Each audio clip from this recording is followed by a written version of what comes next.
è dura. Io è 25 anni che sono qua. Ho 60 anni e mi mancano 4 anni per dare in pensione.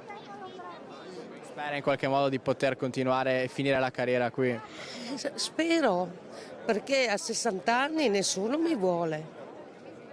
Poi dicono che basta aver voglia di lavorare, ma a questa età non è possibile. Preoccupazione, un po' di paura che chiuda per trovare lavoro perché ho 57 anni, me ne mancano 12 e non si trova lavoro. Da quanto lavora qui lei? 30 anni. Speriamo bene che si riesca a trovare una soluzione al problema, perché per molti di noi è molto difficile.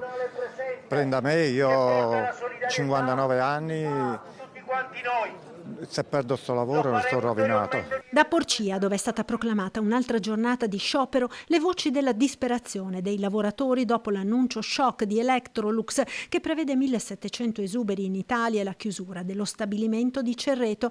Tra dipendenti e lavoratori dell'indotto sono migliaia le famiglie preoccupate. Tra le province di Treviso e Pordenone si spera che uno spiraglio arrivi dal tavolo nazionale convocato per il 25 maggio a Roma al Ministero per le Imprese ed il Made in Italy, tavolo che sarà preceduto lunedì prossimo da un incontro in regione al quale parteciperanno gli assessori di Veneto e Friuli Venezia Giulia e le parti sociali.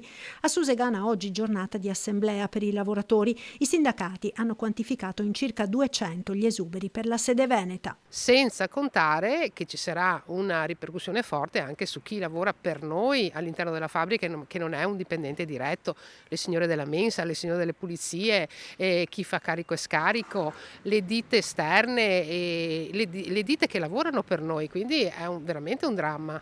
L'appello è sensibilizzare l'azienda a valutare il piano industriale che ci ha messo sul tavolo e comunque a vedere i lavoratori non come un costo ma come un investimento, perché siamo noi che produciamo quello che poi dà la ricchezza, ha dato la ricchezza all'azienda e anche al territorio. È preoccupante sì, anche perché ci aspettavamo, soprattutto i giovani, di avere un futuro e di crescere in questa azienda.